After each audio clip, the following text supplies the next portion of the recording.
Okay, we're now live. Super, thank you. The Greater Victoria School District wishes to recognize and acknowledge the Esquimalt and Songhees Nation, on whose traditional territories we live, we learn, and we do our work. I'm going straight to the agenda. Are there any additions or deletions to the agenda? Chair, if I could for a quick Yes. moment, just Yes. on a point of personal privilege. Yes, I am somewhere at the moment where internet access is very spotty, so I am attending just via my phone through Zoom, but I don't have a camera on. So I will speak up. I'll cast my vote through yays or nays, but just for the chair's information. okay, thank you. Thank you, Ryan. Good to know that you're spotty tonight. So seeing no additions to the agenda, could I have a motion to move the agenda? So moved. Thank you, Elaine and Ann Whitaker. And all those in favor? Aye. And the motion is approved. So do we have any questions about the minutes? Trustee Whitaker. Not at business arising, but there's just a quick edit on B2. There's a duplicate line. I just thought I would let you know. So B2, the last paragraph reads 3 mental health lenses to support mental health in the district, including 3 mental health lenses to support mental health in the district. So just a quick typo there. Okay, thank you for that. Are there any other changes or additions? Okay, seeing none, could I have a motion to approve? So moved. Bain, Whitaker, all those in favor? And the motion is passed. So we're going to go straight to, seeing no business arising, we'll go straight to the Parent Education Fund, Superintendent Whitten. Thank you. Thank you, Chair Ferris. I bring to the board's attention on pages 7 through 9, the 2023 or 2022-23 Parent Education Fund. Information will be going out to PACs tomorrow. And as in previous years, we'll keep that open all year long. So interested PACs can forward their application to us. We'll definitely allocate them as we go through the year. But for PACs that don't get to this right away, that's okay too, as we will allocate as the year progresses. And you can see on the following pages 8 and 9, the PACs that received funding last year. We did look at it as a historical basis, just moving forward with about how much money we've spent or allocated each year. And therefore that lands us with $6,000 this year. Having said that though, given that last year we provided $6,250, if we had that request for this year, we would do so. We would not deny a request. So we haven't in the past denied anything, so we wouldn't this year either. It follows along with our $250 that we have allocated, or in combination if more than one school approaches. Thank you for that. Trustee Whitaker. Thank you. And thank you for this again, Superintendent Whitten. You know, I always love to see this report. I just wondered if there was any summary done of the topic areas that the money was being spent on, for example, mental health or substance abuse or math for middle school. Was there, can you get me one, or is there a summary somewhere? Yeah, we can get one. I'm trying to recall back if we provided the summary in June. We did report on it, but regardless, I'm happy to share that. We did put it into themes. Excellent. Thank you very much. Yeah. Thank you. Any further questions? Seeing none, we'll go to C2 and Superintendent Whitten. Thank you again. So you'll see on page 10, we have the Anaphylaxis Aggregate report, and this is a requirement based on the Anaphylaxis Protection Order. You'll see at the bottom of that memo that there was one incident last year reported to us, and as a follow-up, what we typically do is we reach out to that school. We try to find the information about what happened in that school, and then if there are any learnings that we can have both inside the school but also throughout the district, then we follow up with that at leveled meetings or as a whole for all levels. So That is as per the Anaphylaxis protection order as a reporting on aggregate form. Thank you, Superintendent. Are there any questions? Yes, Trustee Duncan. Yeah, thank you, Chair, and thank you to Superintendent Witten for the report. It's actually on a related matter involving emergency situations around seizures in particular. I wondered whether the superintendent could provide us with an update on what's happening in terms of school staff administering seizure medication. I know we've had some possible changes in the last couple of days, and it strikes me that a number of parents are keen to know what, if any, impact on our policies and procedures at the school-based level has occurred in light of the government's change or seeming change in position regarding staff administering seizure medication. So if the superintendent is in a position to provide us an update, that would be much appreciated.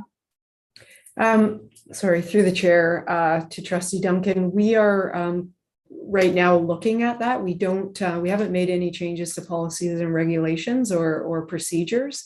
We do have a town hall that's tomorrow that will likely discuss this. And if to the board's indulgence, we can bring this back to the ops meeting. Follow-up information. Trustee Whitaker. Yeah, thank you. I would really appreciate that coming back. And also just wondering if we have a number, do we know if we have students affected in the district? Is there anyone that the new rules are affecting, or? To be honest, I haven't heard from our principal of inclusion. So I would have expected if this was impacting directly, but I will follow up as well. Okay, thank you very much. All right, thank you. So where am I here?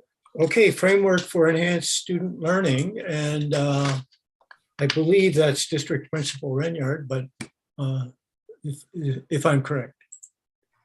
Thank you, Chair Ferris. I'm just going to share my slide deck. Is that showing okay for folks? Yes, yeah, great, thanks. Okay, so just wanted to let you know where we're at with the framework for enhancing student learning. I know that you received the information in draft in your pack-up and just wanted to walk through a few pieces. So just a reminder that this is our last year, this is what FESA looked like. It was our first time through. We really followed quite closely to the 3 strat plans and the way we formulated FESA last year. We kind of determined the areas that we wanted to share and the data, and we had the ministry document with the data included as an appendix. And so last year, there was a bit more open-ended. This year, I'm just going to share some feedback. So from the peer review committee, so what the ministry has done is there's folks that reviewed our FESA last year, and they look to give us feedback around areas, 3 kind of key improvement areas, affirming the good work that's happening, as well as maybe outlining some suggestions or considerations for us moving forward. So these were the areas that, some of the areas that they referenced in the report, appreciating that we have done a good job of linking our operational plan with our strat plan, looking at the connection with different community partners in the 4 houses, and that there was reference to regular engagement with community. So those were areas that were identified as strengths. And then considerations for us moving forward. And some of these considerations we already were leaning into, but I think with the way that we wrote the FESA last year, not everything was transparent in terms of communication strategies and different pieces like that we're looking at incorporating more explicitly this time. So looking at how do we consider including more contributions of Indigenous people and other equity seeking groups, and data analysis came through. Again, the attendance data, we referenced that it was important for us to look at increasing attendance and engagement, but we didn't explicitly have a strategy, and we are working on an attendance strategy right now. And then again, looking at how could the district consider having a more open way for the 4 houses to inform or be part of what's happening with the strategic plan. And I think we're so fortunate, I think, in our district to have the 4 agreements, and folks on this call can certainly talk about that. And it's really exciting to be able to action the 4 agreements as a communication strategy, as a vehicle for us to have that continuous feedback loop to look at what's working, what's not, what's next. So we believe that we have incorporated this feedback into the next festival that we're working on. The ministry in late June, early July, feels like it was July, came out with a new format for FESO, which was more direct, more prescriptive, perhaps, in the way that it was structured. And so these were the areas that were required in the template, which was different than the way we had formatted last year. So these were the areas that had to be referenced in FESO. And so you can see when you looked at the draft FESO why it looks the way it is. These are the areas that are required. And so where we've leaned into the work so far, we're underway with the majority. We're waiting for some graphics and some pieces that we want to include just so that it isn't so text heavy, and that we have some other ways to show what we're doing in the work, so that you will see in the draft document that there's areas where it says insert image draft. Those are pieces that we are wanting to polish more before it goes in at the end of the month. One of the things we felt was important for us in FESO was to really lean into what are the things that we're doing on purpose as a district in terms of moving this work forward. And I really appreciate collaborating with members of the district team and senior leadership as we look at what are we doing as we lean into this work.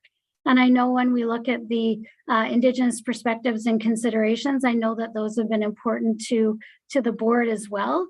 And so we wanted to be really explicit that this is priority work that we are doing and trying to action every day in the work that we're doing. We know that engaging with communities in a culturally responsive way that's open and transparent and collaborative is also an important piece of our work. From a budget perspective, we continue to look at ways of aligning the human and financial resources to meet the needs of the system. And we've brought to you before an interest in a focus around increasing our data literacy across the system. And that's at the district team level and then supporting schools as well. So what data are we using to inform next steps? How do we know if it's making a difference? There's lots of data out there. Which data are we leaning into? And I know working with Shelley and Amy, we've talked a lot too about looking at distinctions-based data in our system, and so that we can make sure that when we're leaning into our agreements with the 4 houses, that we can support them with the information and data that they're requiring as well, so that we can comply with our part of those 4 agreements. In the actual report, they call it district successes.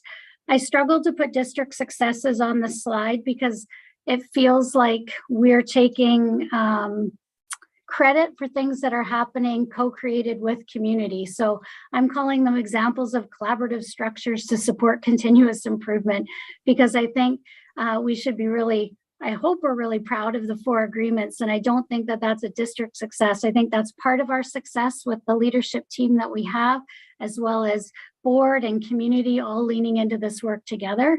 Again, looking at the implementation plans that I know are going to be coming forward and rolling out to make sure we're breathing life into these agreements so that we can see increased student success and connection and that sense of belonging.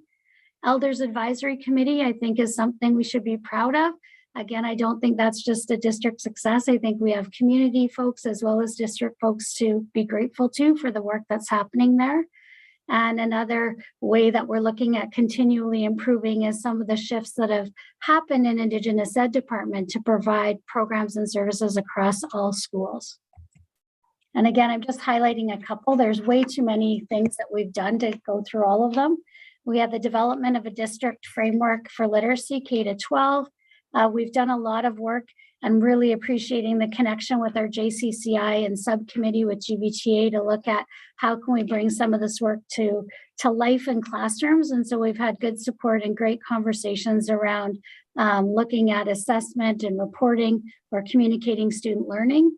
And then another success, one of the goals in FESL last year was to look at closing the gap for literacy and numeracy 7, literacy 10, and numeracy 10. And on paper, it looks like we did that. We definitely did close the gap. We're within 1% on one of the indicators. However, when we zoom in, one of the things you might have noticed in the new FESL is our goal was to close the gap with the province, and we did that. And that isn't what we actually want to do. The province actually went down overall, which could be an indicator of COVID or a variety of things. And so we're looking at in our next FESL to be more explicit about incremental success for students, using the provincial information to inform us, but our goal isn't to be the same as the province. Our goal is to get better year over year for all of our students. Another example, the expansion of childcare studios on school sites. The connection with child studios, I think, is such huge work across the district team, and certainly not just our department, but facilities and others. We also opened the Welcome and Learning Center to support immigrant and refugee students new to Victoria. And then the Children and Youth in Care District Standard of Practice that's rolling out this year. So many things that could have gone on the list. We just wanted to touch on a few that we'll be including in there. But I think we definitely as a district should be proud of the work that we're doing to, again, continue to bring the strat plan to life and then reflecting on it through FESL. You can see I'm not going to go through all of these because these are overwhelming and there's a lot of information, but we just wanted to share from an operational point of view. When we go back to the strategic plan and the strategic plan goals, you can see where some of the work is coming under those areas in terms of what it looks like to bring it to work. There's no way in FESL we can kind of go into every single piece, but it's just to kind of highlight again, they appreciated the alignment between our strat plan and our operational plan. So we wanted to include that again so that they can see how we're continuing to do the work. And then the part that we want to be more explicit about moving forward is that improvement cycle. How do we know that what we're doing is making a difference? And I know we've talked at the board table before through ed policy, folks have asked that question, like, is it making a difference and how do we know? So again, through goal 2, thanks to Shelley and team for providing this part of the resource for us. You can see there are so many different ways that Shelley is supporting us and the rest of the system to lean into goal 2. Goal 2 is not Indigenous Ed Department's responsibility, but we need to be working together as a family to make sure we're leaning into the work in the right way.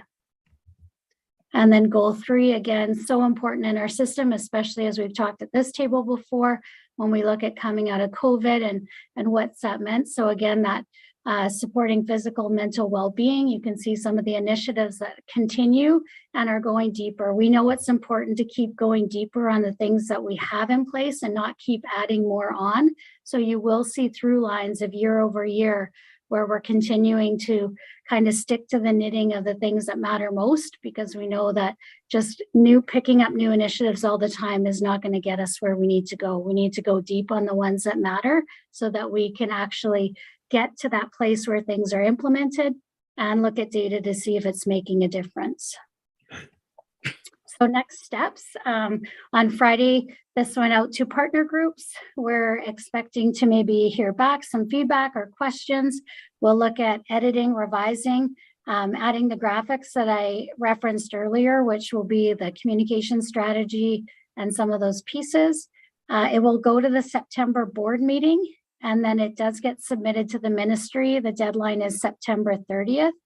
And what we would like to do, we did this last year, maybe not as explicit as we would like, but the goal is to continue to bring FESL forward through a variety of meetings, both with principals, vice principals, community, the 4 houses, and of course, ed policy, to continue to look at what are we doing and is it making a difference and how will we respond? So they really want us to be using this as a tool for that continuous improvement cycle. So we know that we need to be more explicit in the way that we do that work.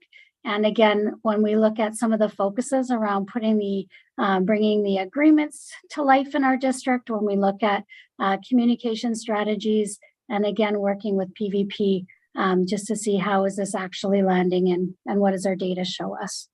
So that is high-level overview of FESO. I will unshare my screen unless somebody wants me to go back to a slide, and then I'm happy to take questions for the team. The team will take questions.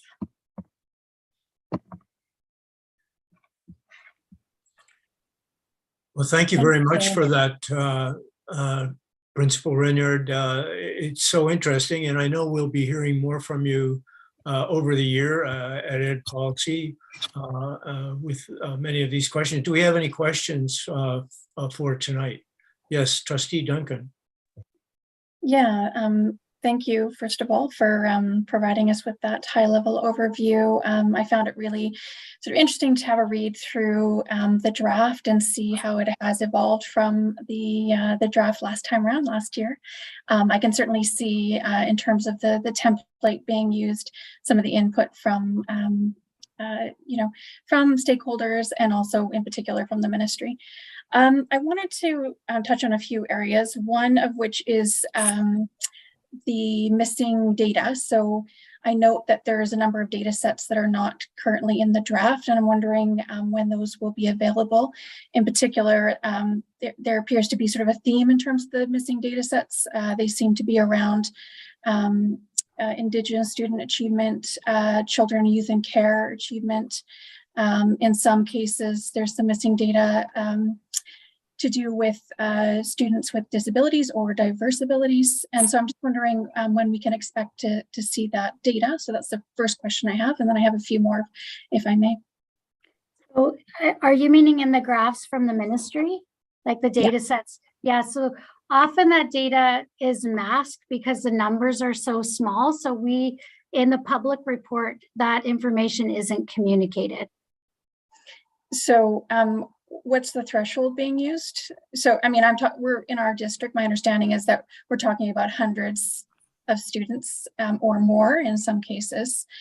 So what is the threshold for masking the data that the ministry uses? Andy, do you know the answer to that? Because I don't know I could certainly find out and ask, but I think it's on FSA, the number of Indigenous students rating, I think isn't hundreds, so it would be smaller. And then they do have some of the data in there for students with diverse abilities on some of the data points. Maybe it's hard to see on there because it's blue and red lines. Numeracy 10 may be the number of students who have written. I'm not sure, Andy, if you can talk specifically to what makes, usually they mask when they're worried that a sub-cohort could be identified.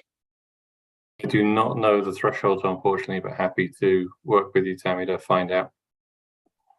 That would be really helpful from my perspective.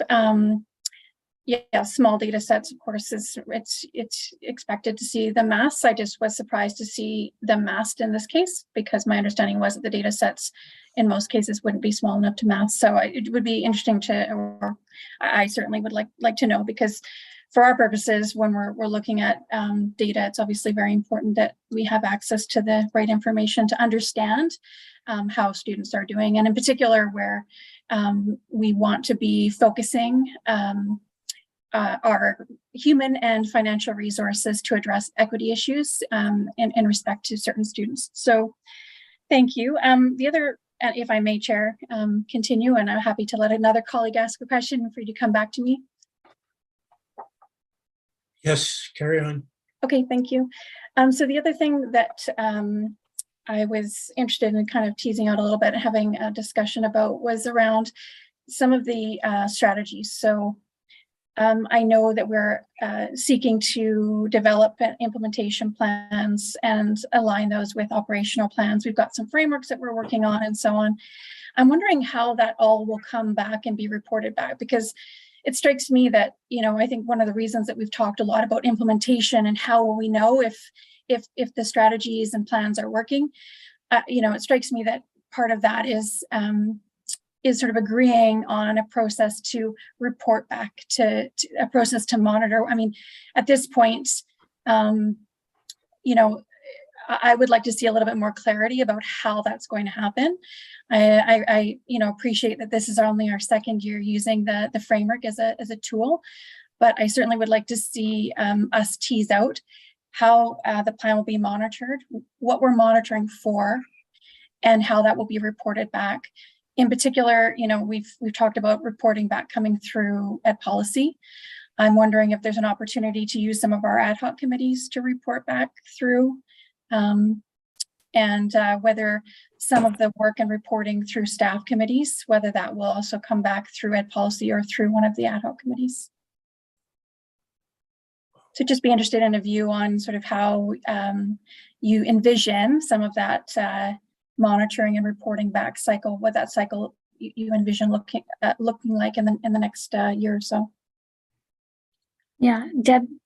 Yeah, I can start and then certainly invite others from district team to step in. So I think Trustee Duncan, there's a variety of ways that we'll be looking at this. As Tammy has mentioned, we do have 2 LEAs that we are monitoring and working collaboratively with the nations on, and have a reporting structure there that we are accountable to. I think when we move forward with the Métis Education Agreement, we have that mechanism, and the Urban People's House TOR, we have that. We do have, when we're at admin meetings, we're having conversations there, and we're soliciting feedback from them, from principals and vice principals who are receiving information both from staff committee and school-based teams. How it flows back into us. We do have measures that come, data sets that come on periodic times. So we're not, some of the ministry data comes at certain times of the year. So we would be flowing that back through this process. And again, as Ed Policy moves forward, it is a reporting mechanism that we are coming back to the board monthly with, here's what we talked about, here's what we're doing, and here's where we're at.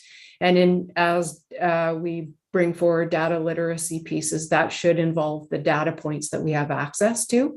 So I think there's multiple means of bringing this back around and looking to it as a continuous learning or continuous improvement cycle. With regards to ad hoc committees, I'd be curious or wondering if you're referring to the Equity Committee or the Advocacy Committee or other committees to bring this information back to. Well, actually, the one that came to mind was the Indigenous Education Ad Hoc Committee.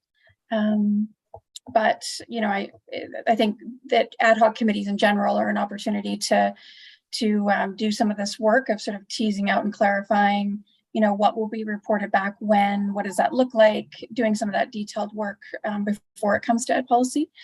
But so, yeah, I just wondered what was envisioned. I know this is a work in progress, and this is only our second year doing it. So I was just hoping to have a discussion about, what your vision for reporting back and monitoring was, appreciating that, we're at the beginning of this journey. Thank you, Trustee Duncan, and thank you, Superintendent. Are there any further questions? Yeah, Tom, just Yes. a quick musing from me, and I'm not sure, I don't even know if this can necessarily be answered, but I'm looking at the focus on district success, and I can't help but think of the efforts that this board has made over the last 2 years to try to close gaps with its budget, and some of the challenges that we have certainly had, given reflections with the community on certain things. I'm certainly thinking music being one of them. I'm wondering if staff can provide any insight on how this very clear, and I've picked up on this very clear focus on district success through FESL and the evolution of the application of benchmarks, guidelines, FSA results, and reporting, and how that is going to link through to our budget process. I won't be here, but certainly the budget process of the next board. I think, to me, it looks like it's going to require, and certainly with increasing budget pressures, a board to really focus in on closing those gaps. I don't know, Tammy, if you're in a position to respond, but to me, that's what jumps out at me. So I'd be interested in any thoughts you have on that. Thank you. Thank you for the question, Ryan. Does anybody want to respond to that? Well, I do think that there's a section that Kim supported a lot in FESL where we look at the alignment. And I definitely think there's the opportunity to look at how we're aligning resources and prioritizing the work.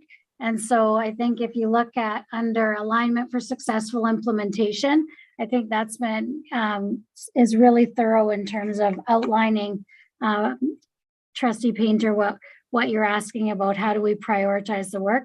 I think that in combination with the work we're talking about from that continuous improvement and data literacy perspective might be the ways that we try to bring that to life. But I do agree that there is definitely a focus in the way that we're asked to report this and the information that we're looking at, that it's really clear around is what we're doing making a difference for what the ministry has termed priority students, which we're internalizing that to be, you know, that is our work. We need to close the gap, and we don't love that phrase, but that is the priority work and is for priority students. So I do agree that there will be continued demand of us as a district to make sure that resources are supporting students who need, that are not currently experiencing success in our system. Thank you. Trustee Whitaker?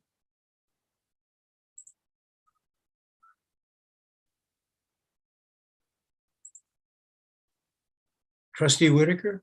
It might be frozen. Oh, yeah, maybe. All right. Well, does anybody else have questions they'd like to?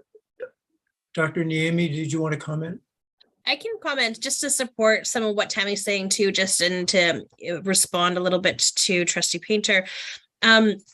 When we start to look at examining data and data literacy as it supports some of the work ahead, we're really looking at what does distinctions-based data look like as well. And for us, definitely in the world of working in Indigenous education, it was really critical and is really critical to activate those agreements with our 4 houses. So then that way that provides us with the pathway of how we're in that relationship with those communities.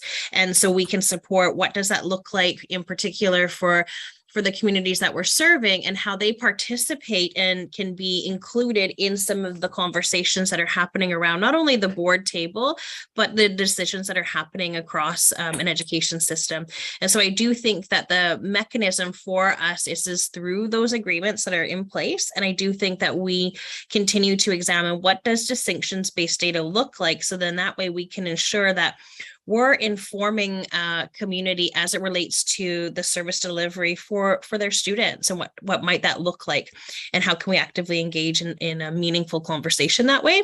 So I think it's an excellent question. I think that we're trying to capture it in FESL, and I think that we're going to continue to grow through what that looks like as our understanding as a school district and a public institution around that. And so I appreciate the conversation, because again allows us to make sure that we're providing the pathways and the clarity in what we're trying to achieve together. Thank you for that. Do we have further questions? Trustee Duncan, you have another question? Yeah, thank you, Chair. Just going back to the 4 houses and our LEAs, this is very, very exciting work that's happened, and it's very collaborative work, I understand. I'm very keen to see that work be implemented, and us to start to kind of live up to those obligations through implementation. And so I guess, going back to my last question, I'm looking at, with hope forward in the next year to see us having conversations, appropriate conversations about how we're doing against those agreements. There's going to be conversations that happen directly with community, and then there's going to be conversations that happen at the board table, where transparency and accountability and really holding ourselves to account, where we want to have those conversations. But I'm very heartened to see some of the intentions here in the FESL, especially around some of the co-creation. The idea that we might be working to co-create math resources, for instance, is very exciting. Looking at some of our assessments, not just relying on the FSA, I was really glad to see that we're going to look at our own assessment data. And I wondered, how we're going to encourage folks to, I'll use the term lean in, because it seems to be the term we're using and I like it, how we're going to lean in to encourage folks to, in the system, to use those district assessments, because I think that data will be invaluable, an invaluable lens to kind of assess how we're doing, especially on literacy and numeracy. Thank you. I've got, oh yes, Superintendent Whitten. Yeah, just a quick follow-up to that, Trustee Duncan. I think with the Joint Committee on Curriculum Implementation, they've done a lot of work collaboratively on looking at those assessments and plans. And so when they come forward to staffs to look at, it has been co-created or collaborated on. So that does bring voice into it, as well as has already been articulated from Shelley, is the conversations that are occurring with the Esquimalt, Songhees, and Métis and urban people is that co-creation of resources or information or assessment. So this is sort of leaning into the work alongside of the voice of the recipient of the service. Thank you for that, Superintendent. Ann Whitaker. Thank you. And I just also want to say I'm really pleased to see the alignment of the FESL and the strategic goals and the operational goals. It's nice to see things really starting to the trains are all getting in order, which I just love. But hearing Trustee Painter's comments about budget and strategies and implementations, and also Trustee Duncan's, just really brought up for me. I've been hearing about an expedition that our Indigenous Education Department is going to be taking abroad for further learning. And I guess I thought I would see something reference to that within the FESL, because we didn't hear about it during the budget. And not that I expect answers now, but, I'm just really hoping to hear some sort of a report out on, what are the learning outcomes that are expected from this trip? And I guess as well, how does that align to the strategic goals? I can see how the other work that we're doing and the implementation is aligned, but this expedition seems to be not included. So I'd just like to hear more about that. So when I'm asked about it, I can give an answer. And of course, I'd also like to know what the budget is on that. So maybe we can get a report back on that, please. Thank you. Any further?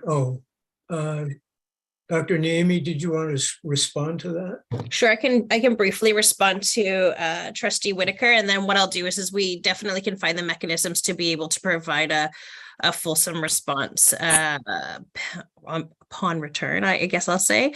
So it is actually the Songhees and Esquimalt Nation education directors, along with myself, will be attending 2 different places abroad. We are going to New Zealand, leaving on Friday, and we're going to explore Maori education models that are in New Zealand to be able to look at schools that are very similar to Craigflower and Shoreline.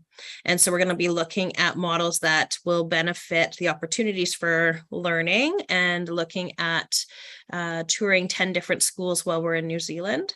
And then we will be going over to Australia to participate in the World Indigenous Peoples Education Conference. And that is a week long. We will be joining other school districts in the province at that conference. And we're also going to be exploring with New Zealand the opportunity to send Indigenous students abroad and have a cultural exchange, and building that through the International Education Department in our school district. And so something that was talked about prior to COVID. It was a already planned event prior to COVID. And now that the COVID restrictions have lifted and the conference is back on, we have combined those 2 opportunities together. And so we are traveling with both Songhees and Esquimalt Nation education directors as part of this learning tour for ourselves.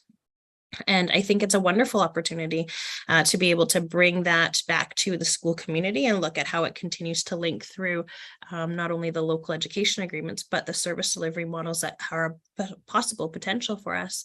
And so looking forward to reporting back on that, looking forward to being able to share what those experiences are.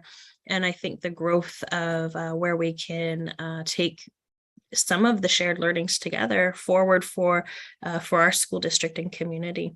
And so, yeah, we leave on Friday, and I think it's going to be wonderful. And I'm really looking forward to sharing with not only the board, but the entire community when we return. Thank you for that. You're welcome. Do we have any further questions before we move to Secretary Treasurer Morris? Chair, I just have one more quick question, if I may. Yes. I'm thinking, and after hearing Dr. Niemi, I'm wondering if staff can comment with regards to FESL of any barriers that may exist in terms of current board policy or perhaps lack of policy that could assist in closing some of these gaps. I'm thinking certainly the current policy we have around the FSA, anything like that can help assist in this work. We've certainly heard from FinEsk the desire to get out of the way with regards to the FSAs. I'm wondering if there's anything staff can comment on that. Thank you. I don't know. Well, we're getting off the beaten track here, Ryan, but does somebody want to talk about that? I could just comment that I know that we've heard really clearly from community that FSA is something that they value, and it is results they're looking at. It is challenging when, as I referenced in Bessel, we have, I think it was 60% participation rates. We would definitely like to see an increase in participation rates. We are looking at additional assessment tools to support giving us more information. We do know that when we mandate other kinds of assessments, that doesn't always go well, and we do get pushback because folks don't, necessarily want to report all the information that's given. So we are trying to do the best we can with the information we have, and FSA is one tool that we use with other tools to try to get a really full picture of where our students are doing. So I'm happy for other district team to comment, but I know that one is a barrier, and I think Shelley spoke about that before as well, that it is one that community would like to see changed. Thank you, Dr. Niemi. Did you want to comment? Yes, please. Thank you, Chair. So just to support what Tammy's saying, one of the things that we're critically looking at as not only as a senior team, district team, but as a school district community is what do those 4 agreements say as it relates to assessments, and what does it say as it relates to providing information? And so when I'm going to go back to Trustee Duncan and talks about implementation plans, we're in the place now that we actually will have 4 agreements in place, and our responsibility is to have an implementation plan as a result of those agreements. And part of that is really to look at assessments and the mechanisms that we're using and extracting. And so then that way we're in communication with each of the houses and their agreements to uphold what they're asking for evidence as it relates to how their students are doing within the education programs that we're providing. And so for us, as we do and navigate through that again comes through not only the implementation plan, but the communication, so then they can support their community in participating, or what that might look like for participating or communicating to their communities as it relates to some of the things that we do inside the education system. So I think as we are actively engaging in those conversations right now, we spent 3 hours this morning navigating through some of that work, right? What does that look like? Are we having internal structures that are preventing or a barrier for us or not? Or what mechanisms can we use as data literacy to support the implementation of those agreements to its full efficacy, right? So I think that's the work this year, and it's new for us, right? And that's new for some other school districts as well. But as we look at our own and activating these education agreements, it really does allow us to look at Indigenous students from a distinctions-based lens. And that's really critical for us, because we know that we have a significant amount of Indigenous students, but what do we need to know about them, and how are we communicating about them to the communities that we're serving through these agreements? And so I think it will be important for us to align what we've agreed to and what you've agreed to as a board into what we're now extracting for data, so we can provide that evidence and information back to you, masked or unmasked, depending on what that looks like for the threshold, but it still provides you the opportunity to then really be able to examine the decisions that you're making, particularly as it relates to Indigenous students and families. And the community is participating with you, right? So we're not making decisions for the community, we're walking alongside the community with the information that we have together. And so I think that's the work this year is that implementation plan, making sure that it is healthy, that it's there, that there's a structure in place, and that it survives outside of a person. So it doesn't exist just because, say, Shelley is in the role. It exists because it's a part of the organization and the agreements that are there. So I think that's what we need to really be intentional on this year. So I'm really looking forward to that. And so to support what Tammy's saying and to support what Trustee Duncan and Trustee Painter and everybody is saying is that what are the mechanisms that are in place and how do we create them and co-create them together? So it's not us as a school district doing it too, but it's doing with, and we can actually start to examine what does that look like for you in your definition of that. And so then that way we're being very clear, activating that, and it's not just sitting in that report. And so I'm excited. I think it's actually going to be a really wonderful year ahead for us. Thank you for that. You're welcome.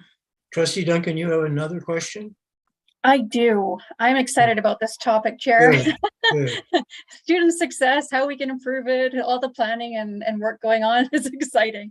So if you could indulge me for one more question, I would appreciate it. But I acknowledge I had a lot of questions tonight. Yes.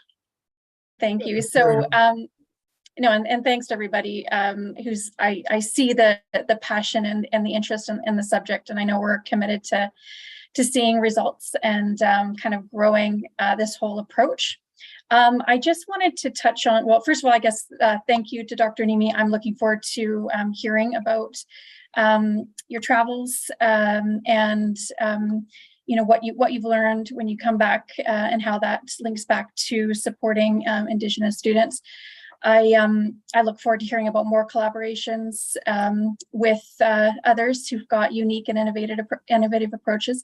But I was actually wanting to talk a little bit about school plans. So in terms of implementation, we talked about operational plans. We talked about our strategic plan at the board level. I'm wondering about school plans and how you see school plans playing a role in the planning cycle, and in particular, how school plans can support some of these targeted strategies. Yes, Superintendent. Yeah, that's a great question, and one we actually started the year with as our DLM conversation around school plans and what are they and how do we bring life to them and also make them meaningful for the community that they serve. So this is something as we're looking at as intentional as we move forward with all of our admin meetings, both as a group and as levels. So this wasn't an August conversation that we leave again to the following August, but one that every month we'll revisit and really look at it from the lens of data, both street level data as well as the data we receive from data sets.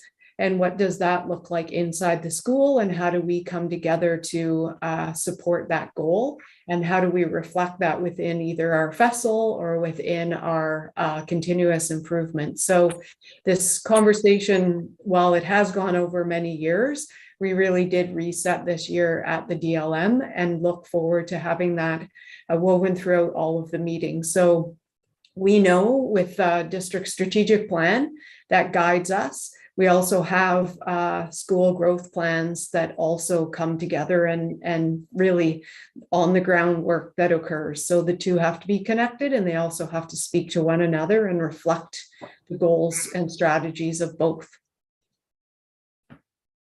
Thank you very much. That's great. And of course, we do hear periodically from individual schools about how their plans are being implemented in the school. And I think there's nothing more interesting for trustees than to hear what's happening in the school. So we will now move to Secretary Treasurer Morris and the superintendent evaluation. Thank you very much. On page 67 of your pack-up, you'll see a memo regarding the policy 2100.1 superintendent evaluation.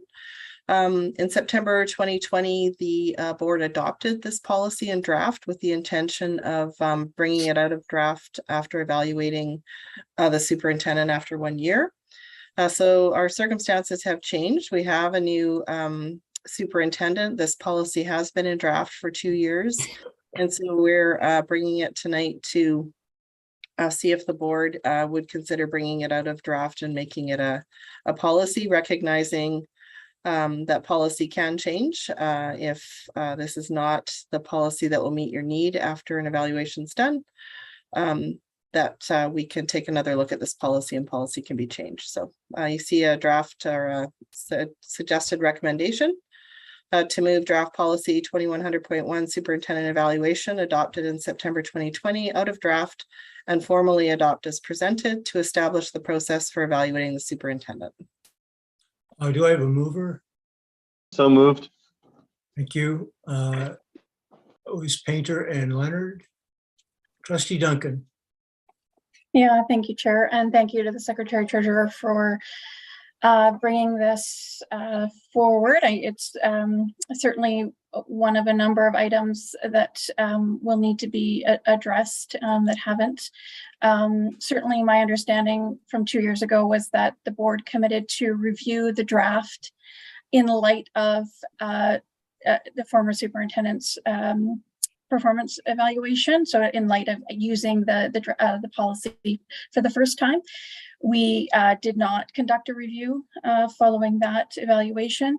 Certainly my strong view is that we leave this for the next board, who is imminently going to be taking office, to decide what kind of review of the draft they wish to carry out, and then let them work with the superintendent to finalize the draft and approve it.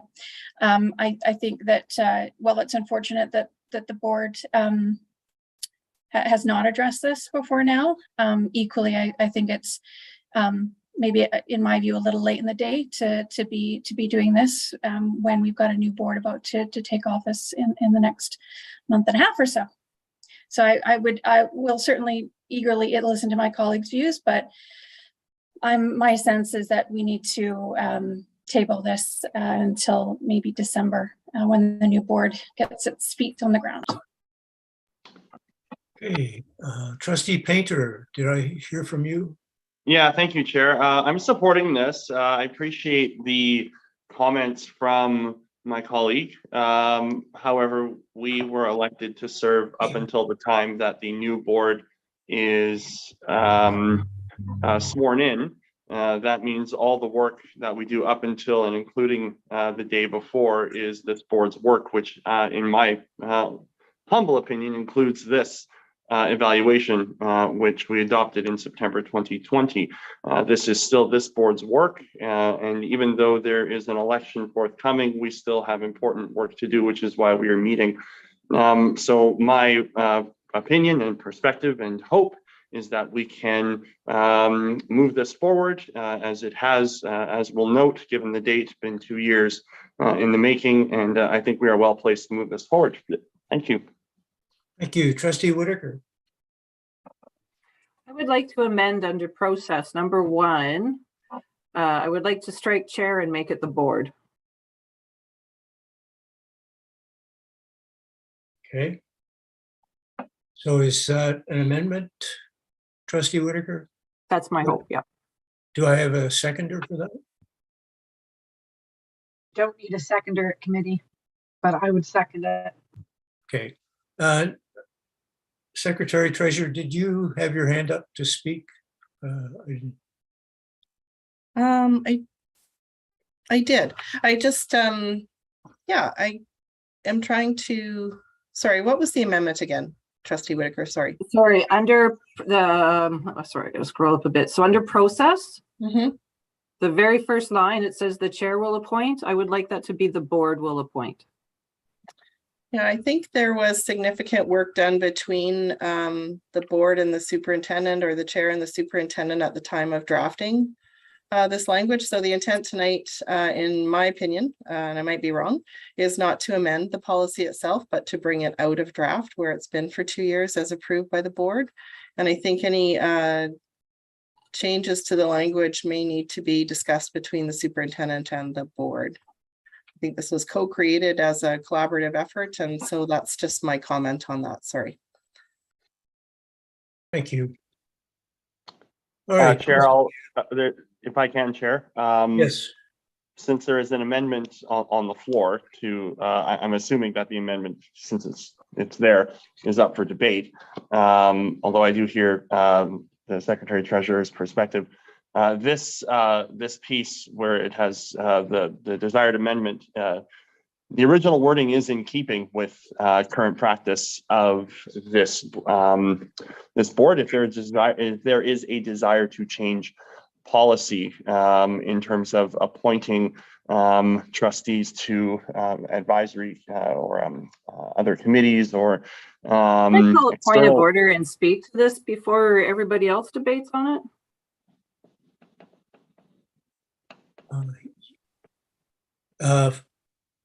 Trustee Painter. Yeah, I can cede the floor. Yeah, I'll cede the floor. Trustee Whitaker, please speak. Okay, thank you. The reason I think that this should be the board and not the chair is that one of the sole responsibilities of the board is the superintendent. And it is for that reason that I think it is very important that the board be involved in all aspects of this. The board should be deciding, as we do with any other vote or whatever, who is going to be that committee, therefore making it truly the board that's doing the evaluation. I think we've had problems in the past where I think that's exactly why that there were problems in the past, was actually because of this wording.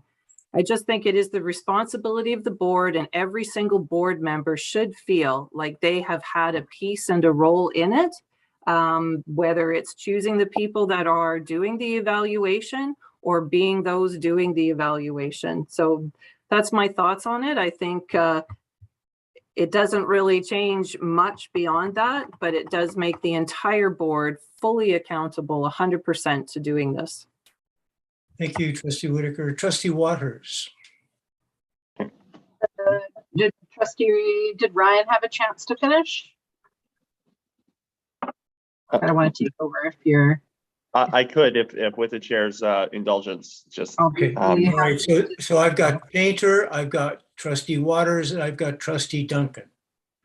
Thank you, Chair. So I'll just finish up my point. And I don't necessarily disagree with Trustee Whitaker. My challenge here is not necessarily an issue of reasonableness. It's an issue of consistency. I'm willing to be convinced by my colleagues at the table. However, there are multiple other committee appointments and things that are done by the chair. And if we desire, and certainly if the new board desires to shift that that wording to make policies more consistent, I wouldn't think that that's a negative thing to do. But at this point, the way this policy is currently laid out, it is consistent with other policies of this board in terms of appointing. So I would just like us to stay consistent. If we're now going to remove the chair from appointing trustees to committees or to evaluation groups, it should be that way across the sector. I'd also note that point 2 under process says upon approval of the board, an external consultant will be engaged. And then if you look down to point number 6, the evaluation report will be reviewed by the board after it being presented in point 5. So the board is still very much engaged in this work, apart from what the chair and with the 2 trustees and the superintendent would be doing in terms of the process. But that's the only point I was trying to make, Chair. Thank you. Thank you. Trustee Waters. Thank you, Chair. I would like to see this move forward because a ton of work went into it, and a new board is going to have some challenges with all of the many things that are going to be left to them. So to have, are you speaking to the amendment, Trustee Waters, or are you speaking to the motion? To the amendment. So The if making this change is going to allow it to move forward, then I'm all for it, because whether it's the board or the chair, at the end of the day, the board has the power, and the board can delegate responsibility to the chair. And I imagine from a practicality standpoint, that is exactly what would happen, or it could be delegated to a working group, which is what we've done in the past. Even though the policy says chair, when we practice this process, we actually did assign 2 trustees. So for me, I think it's a reasonable amendment, and I'm happy to support it in the hopes of this moving forward, so that the next board can start with a framework for an important part of their job. Thank you. Trustee Duncan and then Trustee Leonard. Yeah, I don't know really if this is a point of order, but certainly it's a point that we need to clarify before we continue this discussion or this debate over the proposed amendment, Chair.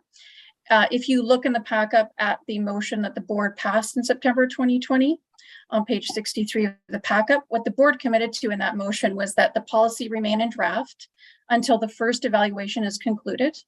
And further, that the board review the draft superintendent evaluation policy immediately after completing the superintendent evaluation process. So this board did not undertake that second step in the motion, which is the point I was trying to make to my colleagues when we started to discuss this matter. And so I fail to understand whether, I mean, if my colleagues think that the board can conduct a review of the draft policy between now and an election in the middle of October, great, I'm all for it. Let me know how I can assist. But if we can't conduct a review of the policy before the election in a month's time, then again, we still are back on a motion that hasn't been acted upon. So yeah, I think we're kind of jumping ahead, and we have to acknowledge, unless I'm reading this incorrectly, that we have a motion from 2 years ago where we haven't acted on it. The board committed to conduct a review of the draft policy, and we haven't done so. So I would appreciate some clarity from a process perspective, how we're going to overcome that hurdle. Thank you. Thank you. Trustee Leonard. Well, I don't know where to start here. Okay, first of all, I'll go back to the amendment first before I address my other point. In the way our board does business, anybody who wants to be on a committee submits their name to the chair picks the people. If you're going to sit around a board table and have the board pick the people, that is not our practice, and I actually can't figure out how that would be how that could be done in a meeting where multiple people are putting their names up and we're trying to pick 2 people. So the way we have always done it is anybody who wants to be on a committee puts their names forward to the chair, and the chair, if there's 2 people or 3 people, picks those people. So I think I can't support the amendment because it's not consistent with how the board currently does business. With regards to Trustee Duncan's point that we haven't fulfilled the second part of the motion that was put on the floor. While I agree that we have not done the second part, I think we must take this out of draft to allow the next board to do whatever else it is that they want to do with it. For us to saddle a board in December or the early part of their term, the next board, with trying to take this out of draft, they can't do it because they haven't been through the review of which you're discussing. So I think our only recourse is to give them a fulsome document that's not in draft. They can do a review in their term, and then if they want to change the process, they can rewrite policy, they can amend, they can review. But I think for us, the only way to move this forward is to move it forward as it is in a the draft taken off, and try and allow them a process to begin their term that they can work with and not have to be thinking that they have to review it right away. I think we owe them that, is to give them a document out of draft. So I can't support the amendment, and I do support this going forward. Do we have further speakers to the amendment? Trustee Duncan. Yeah, no, thank you, Chair. So in my view, the appropriate approach here would be to, move a motion to rescind the September 21st, 2020 motion. Otherwise, we're basically discussing passing a motion that contradicts an emotion that the board has already passed. So, if what we're saying is that we don't want to act on the September 21st, 2020 motion that the board passed, then certainly a motion could be brought forward to rescind it, and then the board can do what it likes. But we have a motion on the books.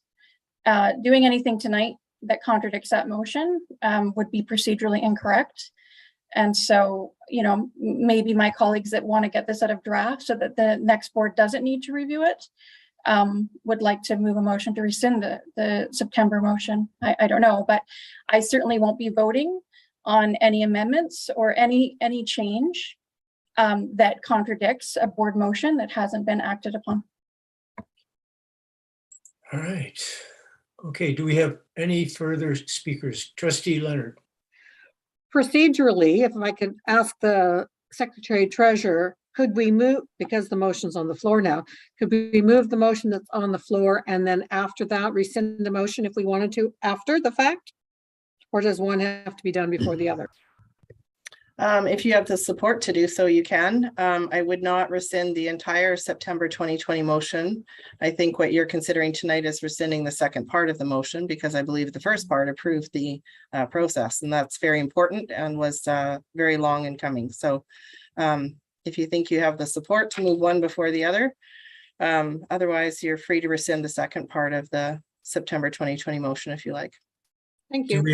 Do we have anybody want to move a motion to rescind the second part of the motion? Point of order, Chair. Yes. I'd recommend that, I think before any rescinding is done, we still have a amendment that we have to deal with, I think. Or it I could could be be wrong, withdrawn. but yeah, it would be up for the chair. I think since it's been moved and debated, I think we'd have to vote on it now. Okay, so Trustee Whitaker, did you want to close on the amendment? No, I think I've made it clear. I just really think that's everybody's job and it shouldn't be just the chair. Okay, so so could I have a show of hands in support of the amendment? So 3 in support, and those against? I vote nay. Looks like we've got 3 against, so the motion doesn't pass. I'm abstaining, Chair. Okay, thank you. Okay, so where are we going from here, folks? Do we have We're back to the main motion. back to the main motion? So do we have speakers to the main motion? Seeing none, I'll call the question. All those in favor of the main Pardon me, motion? point of order, Chair. So I think we're getting ahead of ourselves, if I may, point of order. So Yeah. are we talking about the main motion, so the recommended motion from the Secretary Treasurer in their memo, or what We're talking exactly? about the motion that's on the floor. Right, and I'm trying to clarify, is that the recommended motion from the Secretary Treasurer, which would be to take this out of draft and approve it? That's correct. And so have we come up with a solution of as to how we're going to overcome the fact that to do that would contradict a motion from September 2020 that the board, Yes. where the board agreed to do a review? Yeah, well, there was discussion about rescinding the second part of So that. I will make the motion to rescind the second part of that motion so that we can get back into process. Then Thank you you. can move forward. That sounds great. Thank you, Trustee Whitaker. Do we have any So- further speakers to that? Point of order. Yes, Have a count on the votes for the amendment, because I think you said that the amendment carried, but if it didn't. no, I said the amendment failed. Okay, good. So we're back to the That's main. correct. That's correct. Okay, now Trustee Whitaker is moving a motion to rescind the second part of the earlier motion. So does anybody want to speak to that motion? I'll just Trustee say, Sorry, Yes. I'm just going to say that I do agree that you know, it is really important that we close these loops. It's far too often when you look back through history and you're trying to figure out what's going on, and we didn't finish something or we did something totally different, and it's very often in September, alarmingly. So yeah, I really think that we need to close those loops and rescind this and then debate this motion. Great, thank you. Trustee Leonard, did you want to speak? I just wanted the Secretary Treasurer to read us what part of the motion we are rescinding, so it's very clear. Thank you. Secretary Treasurer. That the policy remain in draft until the first evaluation is concluded, and that the board review the superintendent evaluation policy immediately after completing the superintendent evaluation process. Thank you. Chair, if I may. Yes. So I have certainly been following along in the discussion and the debate, but I can't help but feel like I don't quite understand why this has been proposed. So I'm wondering if staff can clarify for me perhaps why in their opinion, it seems reasonable to rescind the last two pieces of this motion. To me, and this is just to my thinking, it doesn't seem to be in step with what we're trying to do, and so I'm puzzled a bit at why suddenly and I understand the concerns, but why suddenly a entire motion, which to me seemed very reasonable, is now being half of it rescinded and the other half kept. Can staff catch me up? Have I missed something here? I think Trustee Duncan's brought up a concern, and Trustee Whitaker's put a rescind on the floor. And so I think the sticky point here for the trustees to consider is that the board has actioned that the policy remain in draft until the first evaluation is concluded, and an evaluation has not commenced for a superintendent. So if that's what I'm understanding from Trustee Duncan, so to bring it out of draft, we may want to unaction it staying in draft until the first one's completed. Can I also raise a point of order here? You know, I think sometimes because we hold our committee members with the entire board that we think we're a board meeting, but we're not. So while we're sitting here and we're debating all of this, really none of this is decided this evening. You can't rescind a motion at the committee. It would have to actually go to the board table along with this that would also have to be at the board table. So maybe at this point, I don't know what people want to do, but I do think that the policy should come to the board regardless of what we decide tonight, but also the rescinding should also be coming first. And let's just do it in order at the board meeting, because the rescinding should happen. But again, it's at a board meeting. Anyway, so just I'm muddying the waters by saying that. I got carried away going, yeah, I can rescind that motion now, but I can't. This is a committee meeting. The committee can make recommendation to the board. Yeah, but it would just be the recommendation is my point. And yeah, Trustee sorry, Chair. I appreciate that Trustee Whitaker jumped in, but I wasn't quite finished. If I may. So my understanding here, and again, I didn't hear Trustee Duncan, but my understanding is that the concern is that the board previously in its motion wanted to adopt a draft superintendent policy and then moved to have the policy remain in draft until it was evaluated. Now we're trying to move it out of draft before that second part has been actioned. So am I understanding that from Trustee Duncan's perspective, the cart here is being put a little bit before the horse, and in striking those last two pieces, we're now in greater alignment? Can I just get Trustee Duncan to clarify that with me, because that will catch me up and then I'll be where everybody else is. Yeah, through if I may, through the chair to Trustee Painter. Yeah, my point was that the second part of this motions has not been acted upon, but has been, agreed upon by the whole board and by board motion, obviously. I wasn't referring to the first part of the motion. We did conduct a first evaluation that obviously was referring to the former superintendent's first evaluation, which did occur. What didn't occur in respect to this motion is the second part, and that was to review the draft. Thank you. So in that case, I will vote in favor of recommending to the board that this latter half be rescinded so that we can move forward with the rest of this. Thank you. Thank you. Do we have any more speakers to the rescinding? No. Okay, so all those in favor of rescinding? Aye. Okay, so, and all those against? Trustee Duncan against. So it passes. And so now we're back to removing the draft. I'll call the question. Yes, Trustee Duncan. Yeah, I'm sorry, Chair. I'm just before you do that. So I think from a process perspective, and again, my colleagues can correct me or maybe staff, the board would need to vote on the motion or the recommendation from the committee to rescind before we can move forward and discuss any amendments. I believe that would be the correct process, but I'm happy to hear other perspectives. So then that, in which case we'd be done tonight almost. Chair, if I may, I think I can offer some perspective here. Well, could I let Secretary Treasurer? Yep. Because it's in process, and if we put the motions on the agenda in the same order, there's no reason that the board or the committee can't make any recommendation it wants to the board. Thank you.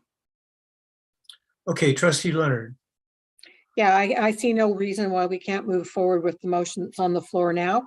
And then when we get to the board table, anything can happen if from the committee recommendations. So I think we should move forward with this motion. Okay, well, I concur with that. So I'd like to call the question. All those in favor? Aye. And all those against? Trustee Duncan against, and Trustee Whitaker, did you vote? I am going to abstain because Okay, I just fair want to enough. see us do it at the board table. Thank you. Thank you. All right, so motion, I believe I need a motion to adjourn. So moved. And thank you, everybody, for this first meeting of the new year. Thank you, Chair. Thank you, staff. Thank you.